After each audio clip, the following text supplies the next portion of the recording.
Welcome to the Success Times Happiness podcast, a platform dedicated to engaging discussions with inspiring individuals aimed at nurturing personal development. I'm Richard Thompson, your host, a father, entrepreneur, world champion Ultraman, and passionate about all things high performance. Our mission is to empower both ourselves and you to unlocking our fullest potential, recognizing that this life is no dress rehearsal. While I may not have all the answers, this show serves as our collective journey to uncover them. Today we sit down with Angus Dean. After a Bachelor of Sports and Exercise Science, AD turned to strength and conditioning coaching that saw him part of the Broncos and the Lions and other high-performance sporting teams. He then went out on his own to be the founder of Game Day Coaching, which has become one of the premier online strength and conditioning coaching services in the country. During this process, he found his expertise went beyond the physical training and developed a focus of mental resilience and personal growth. Angus is passionate about helping individuals push past their limits, both in the gym and in life, and his approach to developing mental toughness and staying true to one's goals makes him an incredibly inspiring figure. His journey from athlete to mentor is a testament to the power of discipline and introspection. Expect to learn how to cultivate mental toughness through small, consistent actions, the importance of setting non-negotiable habits to achieve long-term success, and strategies for embracing discomfort as a means of personal growth. All right, let's get into it. Angus Dean, thank you for coming on to the show. Thanks for having me. I'm really excited about this. Your experience in exercise and sports science is really intriguing. And obviously the people that come into your sphere are looking to be better, right? And I'd love to start off with what your thoughts were around what makes mental toughness. How does someone be able to be more mentally strong? So I think you can look at it a few different ways. There's short term, it can be like if something's hard and you're involved in a tough session or a tough short process, it's biting your teeth down and just getting through it in that moment of time. So it can be short term, but then also long term, like whether it's over the course of a couple months or a couple years, it's sticking the course when you might be bored of something or there might be something shiny that might be taking your attention away from the long-term goal. It's sticking with that through an extended period of time. I think there can be, look at mental toughness through a few different ways. How do you deal with the monotony or the grind in that longer-term scenario there? To go, like, what is it? Is it to solidify the outcome that you're trying to achieve or trying to find value in the journey itself?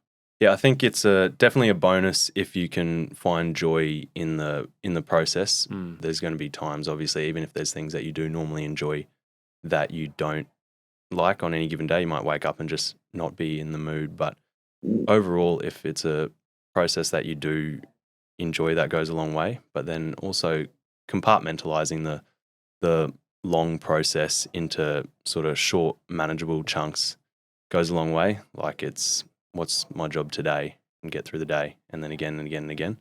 That can definitely break it up when it's a long process. Making it more short-term focused whilst the end goal's still there. End goal's still there. But yeah, it's that analogy of like, how do you eat an elephant? Yeah, one bite at a time. Yeah, I like that. I sort of look at you as almost like Australia's Tim Grover. Maybe one day. He's pretty good. In terms of your desire, it's not just, for you, and what it was drawn to me very, very quickly for you is that like you're so in tune with self-improvement and self-development, not just the strength side, not just the exercise side. It's like what's the 6 inches between your ears? It's so important. The quote from Tim was that, I'll preface this first by saying, why do you think you're wired that way, to be introspective and to understand and to be driven to be? That's a good one. Can't actually put my finger on it. Like, from as early as I can remember, that's always just been something about me. Like even at school, like as quite a young kid, I suppose, like playing footy at school and wanting to crack on and play in the best team and that kind of thing. It was always about what extra stuff can I do? What Interesting. From a young age. How old? Oh, like I don't know. I started going for runs around the block when I was 10. Like, so from 10, you had like a high performance mindset. Like the 1%ers. Something like that, yeah. I always can remember thinking that if for example, if we had training on a Tuesday and a Thursday or whatever, that's what everyone will be doing. And that if I want to be better than everyone else, then I just need to do more than that. Mm-hmm. Yeah, and then all throughout school. And I think it probably after school while playing footy and then moving into more endurance stuff, that introspective nature, I think, I don't know, I was able to articulate a little bit more and then bring it into my work, I suppose, as well, and help other guys with that, because I do really think it's a big part of it, because particularly with a lot of the guys I work with, they're trying to crack on to professional sport. Like, that's the goal. And I think the higher up you go, the training is pretty similar. And so that stuff, the 6 inches between your ears, that really counts. And Tim Grover does, one of his quotes that I love is that in order to have what you really want, you must first be who you really are. And it's like being that authentic self. Yeah. It's almost a dichotomy in society, because there is this understanding of what society wants from you or needs you to be, or I guess what your portrayal is to that external force versus who you really are. And it's sort of dovetailed with your own self-criticism and your own conversation with yourself about you're not enough, or you're not doing enough, or you're not achieving enough, versus trying to fit into what society's norms and what is expected of you. How have you progressed? Because you've had a wonderful career in exercise and sports science, went out on your own, got your own business with Game Day, and you're only relatively young. And I think the authenticity piece is much harder, at least as in my experience, as a sample size of one, to understand who you truly are as you grow.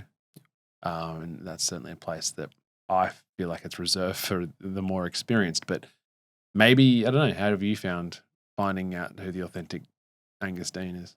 Through a lot of just self-talk and thinking things through, I find that,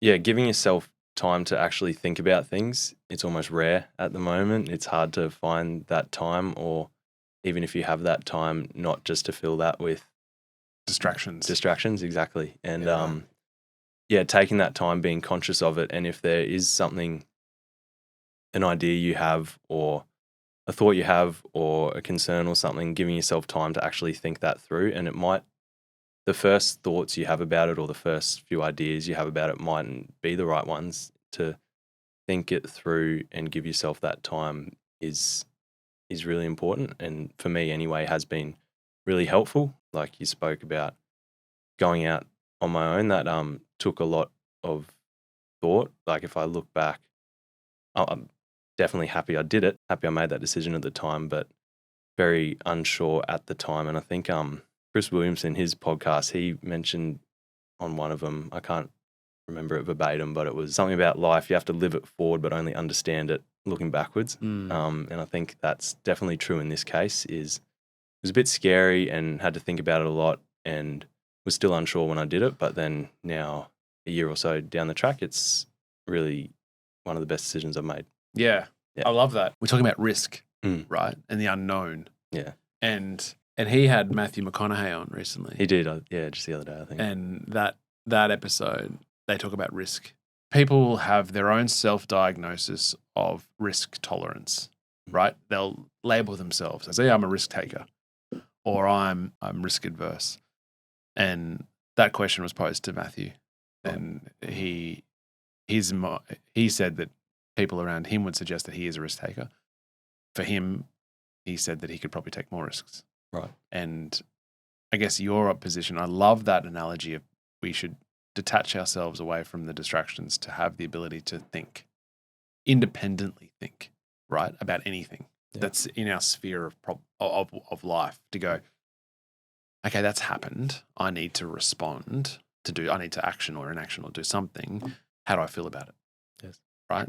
What are my raw feelings? And we often, I think sometimes, rightly or wrongly, seek out other people's opinions before we make a decision ourselves. And I think risk is relative to the information we have, and that there's always going to be an unknown. But on reflection, to your point, when you look back about the amazing things that happened to you or you've been able to achieve, all of it has come from an element of risk. Yeah, absolutely. Right? Mm. Like, not all of it. Sorry, like if your sibling had a child, there's no risk there, but No. it's still a lovely thing. But for you personally, I guess, like for you to have children, it's a wonderful thing because it is a risk. It's an investment, but it's a risk. There's some risk to it. Similar to with you going out on your own, it is a big jump, but it's a risk.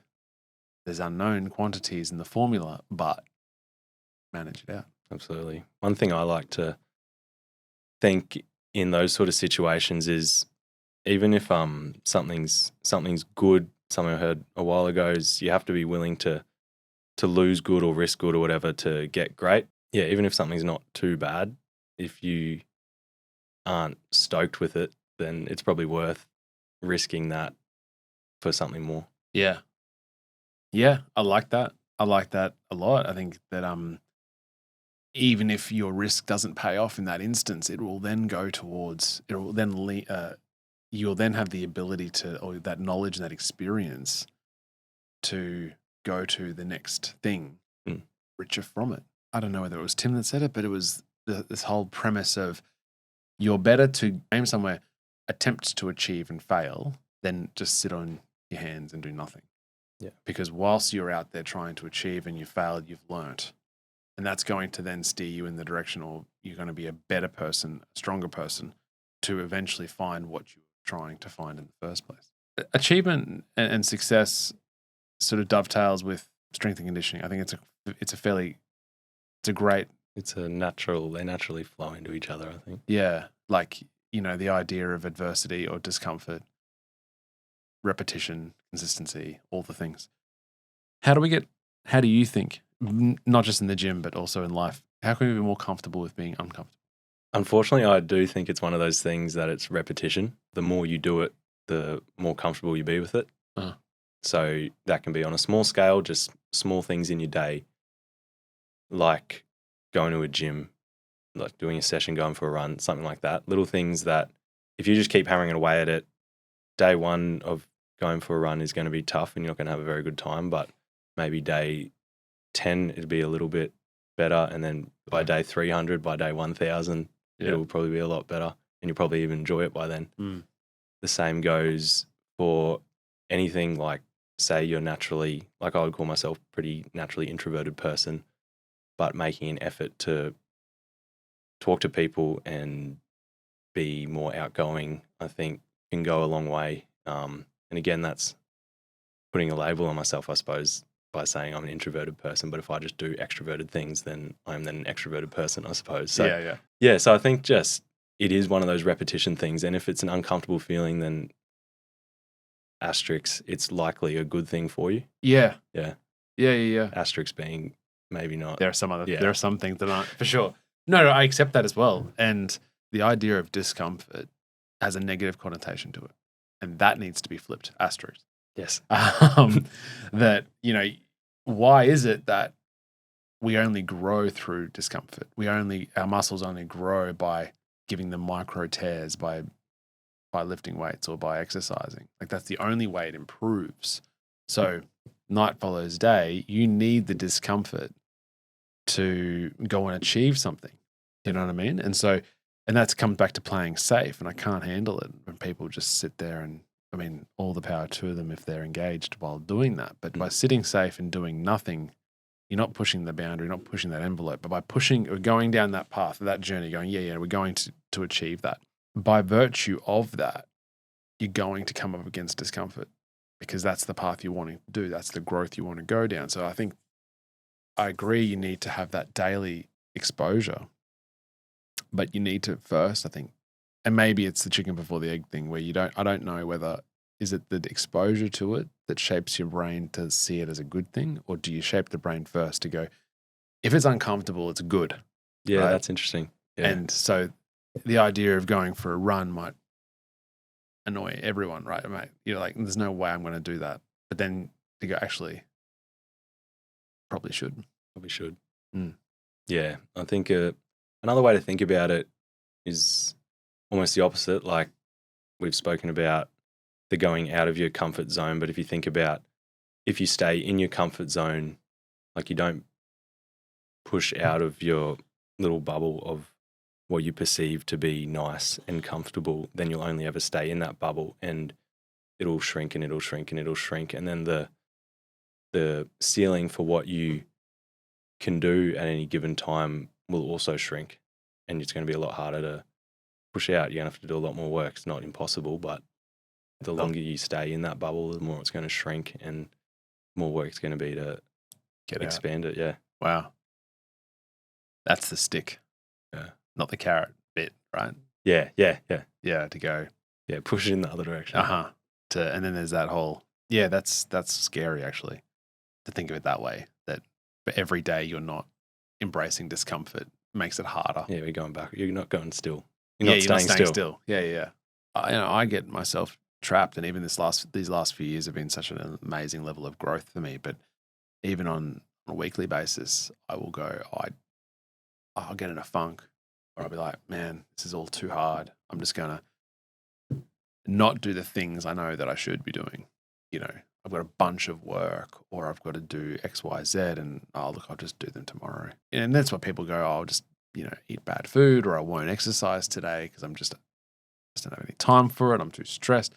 But, you give me a day where you regret eating well, or give me a day where you regret going for that run or going to do exercise. You know what I mean? And it's that you don't have them, because if you always embrace the challenge, then I agree with you. I think you'll always come up trumps. Definitely. And I think in those moments, because I do believe you could be the most disciplined and hardworking and motivated individual, but you are gonna have days like that. That's the reality of it. Even if you are doing something you absolutely love, you're not gonna love every second of it. And that's where having that big goal, that North Star, I suppose, is really powerful. Because if you just look at that, be like, the person who achieves that isn't gonna eat bad today. They're not gonna skip their work. They're not gonna not go for their run. The person who achieves that stacks all the days together and does the right things all the time. Well, you become non-negotiable. Exactly. Right? It becomes a non-negotiable element of your life. Like, you can have a shit day, but you're still brushing your teeth. Yeah, that's you know exactly what I mean? right. And so you go, well, I'm still doing that because I have programmed that in, or at least as maybe you're up against it because that's a thing that you've been programmed since you were 3.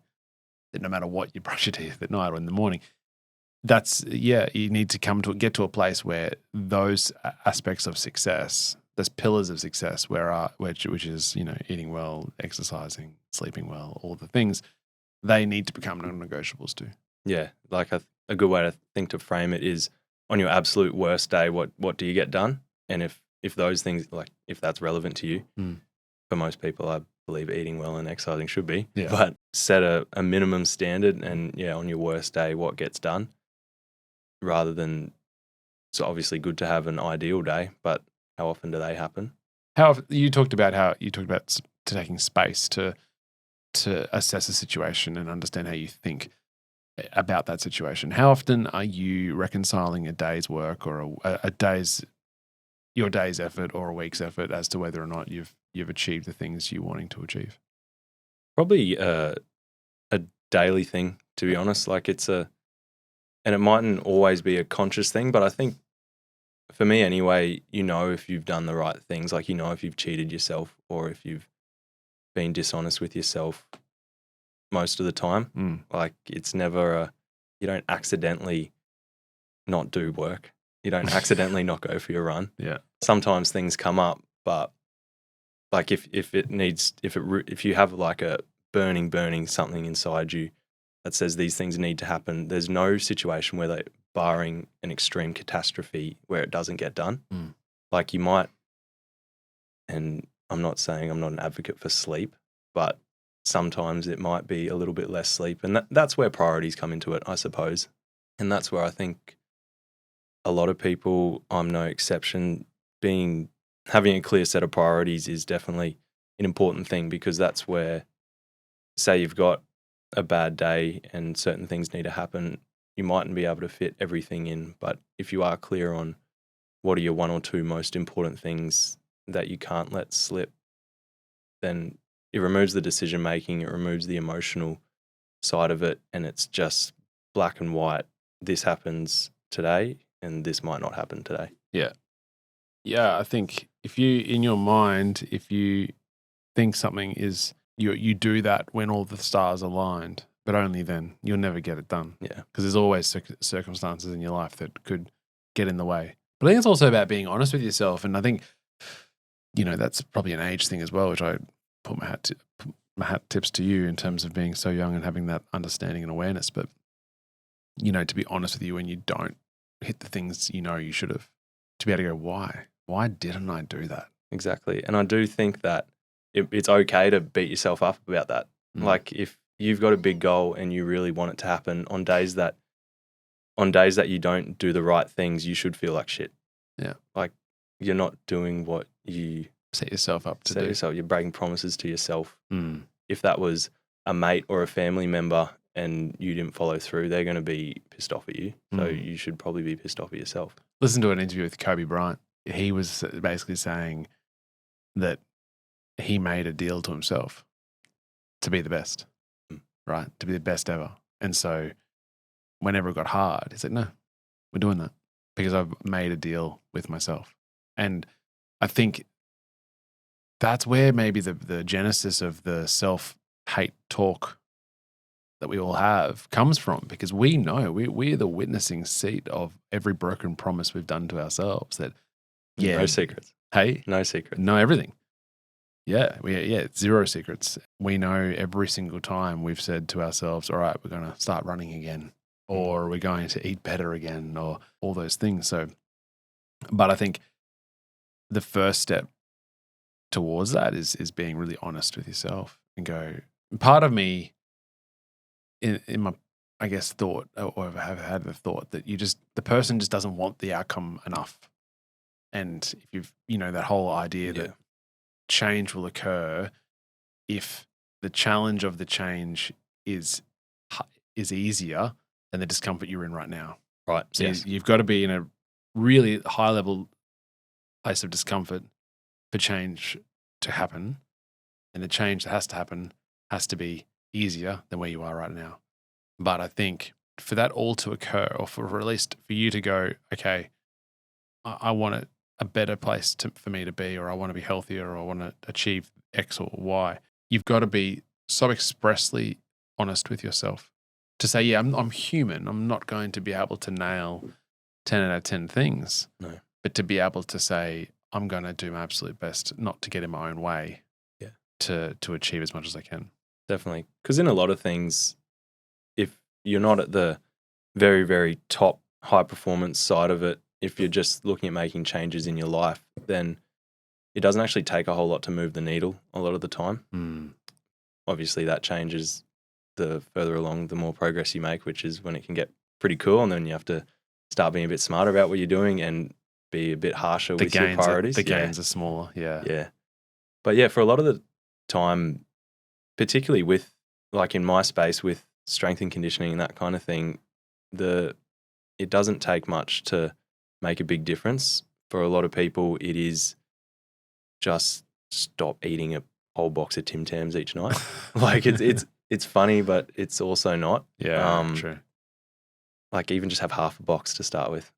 Like have 6 Tim Tams instead of 10. And I know that people are coming to you who are already sort of swallowed the activity pill, but just the idea of walking.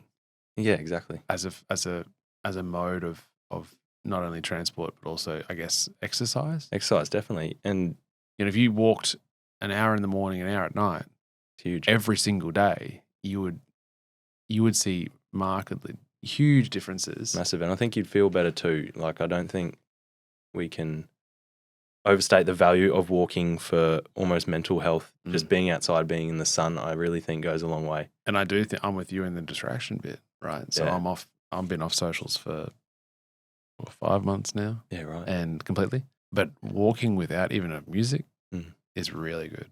It's great. And it's sometimes I think, like the hyper success part of my brain is like, no, that's an hour.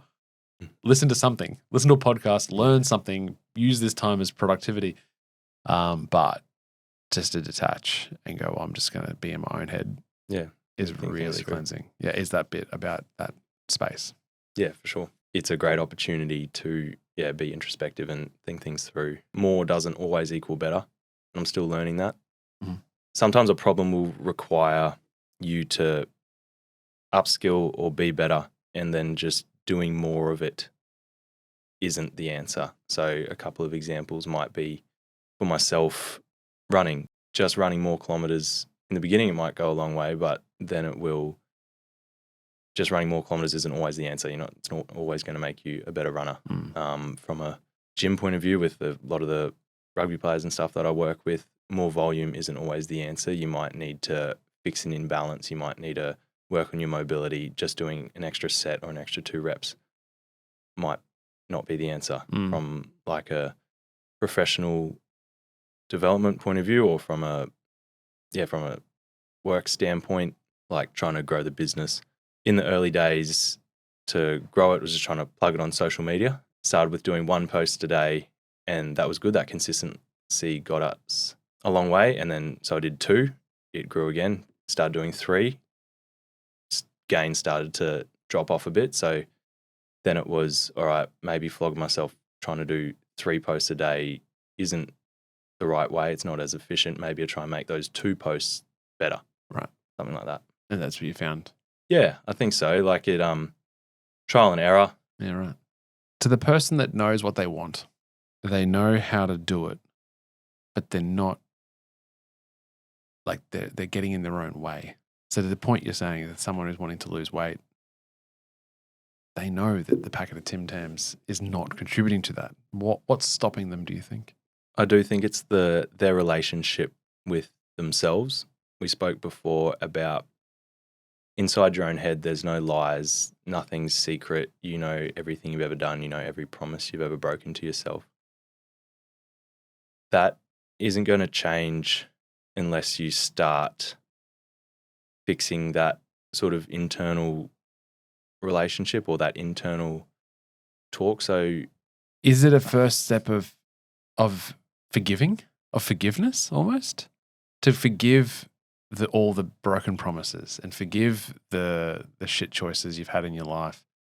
Because at the moment, you're sort of trying to put up a facade, like you're trying to convince yourself of an Instagram life where it's all filtered and you're only showing a snippet, to the only psyche that knows exactly what you've gone through in your entire life. Yeah, I think it depends on the person. You could come at it from a forgiveness point of view, or you could come at it a little bit harsher. Right. And you could be like, this is tough love. Shit. You're taking an easy option. You're taking easy. Like, this isn't what you want. You can be better than this. You know that you can be better than this. And so you can come at it either way, I suppose. The result is the same, hopefully, in that you start fixing that. You start keeping promises to yourself. And that's why it has to start with little things like just wake up on time. Yeah. Don't snooze. Yeah, that kind of thing. And momentum will build that way. Yeah. That is what I believe. Yeah, most people know the right thing to do, but they've wrecked that relationship they have with themselves. And so either forgiveness or be harsh on yourself, choose your own adventure, and hopefully change the result. Yeah. Yeah, I think that's profound. And I think we can all take away from that in the sense of being able to reconcile our history. Our relationship with ourselves goes a long way to be able to then go, okay, we are going to keep our promises now in whatever aspect it is, right? Sport, mental health, relationships, work, whatever it is, to go, enough's enough. We want change because obviously we want something that's different to where we are now, and we do the same shit. Same result. So we want something different. So let's get at it. What's one lesson that you've had to learn the hard way? Definitely, if something is not terrible, but not great, it's worth going after great for. Probably 18 months ago, wasn't absolutely loving my job. It wasn't absolutely hating it either. And I could just see myself probably slipping down into a really comfortable pattern and not growing as a person as much, like being really comfortable in that spot and not really banging against the walls too much, not trying to grow or not trying to have more. And that was hard. And I think from that point, over that period of time, things slowly got a little bit worse, but still not into that terrible point. Mm. And so if you want more, don't wait for things to go really bad. Go after that great thing. I think that's something I learned the hard way. So you're saying you left it too late, or you left it to go? I think the general premise is the majority of people are quite happy to sit in that. That's the problem, right? And I've spoken about this in the past, that like there's this sort of this middle ground, this gray area where where people are like, look, this isn't the best. Yeah. Actually, but I don't want to risk, or it doesn't elicit the change. You're like, and that could be a relationship, that could be job, that could be anything. You know, I know, and I don't even know whether they know. No, there's a better outcome out there for them. Yeah, well, if you haven't seen what's possible, that's hard to know. Yeah, I think what I'm probably trying to say is that one thing I've learnt the hard way is that the grey area is a very dangerous place to be, and that it's not worth staying there, and that it's worth, through either introspection or seeking out role models or inspiration to see what's possible, and then going after something better is the way to go. Yeah. Sticking that grey spot is where I think your soul goes to die. Yeah, or your dreams die. Yeah. Yeah, for sure. All to not risk something. Exactly. But you're going to grow anyway. And I think a good frame of reference that I like to use is you ask yourself two questions. What's the worst possible outcome of going for this thing? Mm-hmm. And then the second question is, will it kill me? If that answer is no, which it usually is, then it's probably worth having a crack, because we are quite resilient and you'll probably be okay. Yeah. And I think if you're asking those questions, you've already answered the question. Exactly. As soon as if you think about it, you want to do it. Yeah. And then that's part of it, is to understand, reconcile what part of your life that you could possibly be in the grey area for. Yeah. And then be courageous to go, I want to find something in this area of my life that's going to be amazing, and risk that journey. And one thing that when I spoke to, I think it was Mal Cayley on this show about risk, is that, let's say you do honestly say, what's the worst thing that could happen? And that transpires. Yes. It's probably not going to transpire in a quick period of time. It's not, you're not at the roulette wheel, right? But you have grown. Like, you're assessing the worst case scenario and how you would deal with that at time equals 0. Now, your current self. And then at some point in the future, let's say the worst happens and you're at the contemplated worst case scenario. There has been X time where you have grown, and you can't understand that. You don't understand the person that you are to deal with that adversity. Yeah. Nah, it's a great answer. Yeah, the only way to know is to do it. Yeah, and that's part of my life has been, I'm too curious to know. I don't want to die not knowing. No, exactly. Like, I'd rather go into a journey, because primarily because I don't want to say that I didn't experience it. Exactly. Win, lose, or draw. It's like, I'd rather know that I've tried. Yeah, you'd rather try your absolute hardest and lose than not try. 100%. Yeah, I think that's definitely where people get stuck. It's really hard to give a sincere effort to something, and it's rare to find, because you can only give a truly sincere effort to a couple of things, and that's where those priorities come back to it. But if you do give a truly sincere effort to something, then you'll probably be okay with the result either way. Yeah.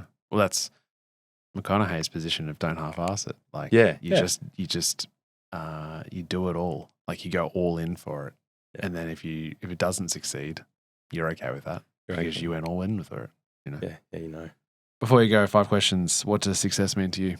Success means to me, you wake up, you might have a big day of work ahead of you, but you're ready to go. You're happy with the path you're on. Happiness? What does happiness mean to you?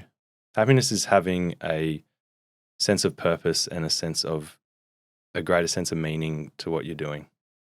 Your most recommended book to read? Relentless by Tim Grover.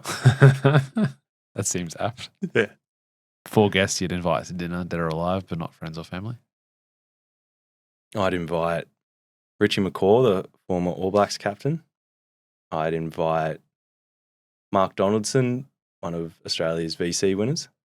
I'd invite David Goggins, and I would invite someone left field. I reckon Wim Hof would make it very interesting. Be an interesting mix. Love that. And a guest you think we should have on the show next? Is someone like local, like close, all right? Doesn't have to be. Oh, it can be, yeah. Can be. Yeah. There's a guy who used to coach me in rugby. His name's Dave Baldwin. He's an interesting man. Okay. Yeah, he's actually really good. Up here or? He's in Brizzy. Okay. Yeah. Yeah, sweet. All right. Angus Dean, thank you so much for coming on, man. Cheers. That was another episode of the Success Times Happiness podcast. Next time you find yourself in the gym, turn to the person next to you and tell them all about the show. It means everything. Until next time, peace.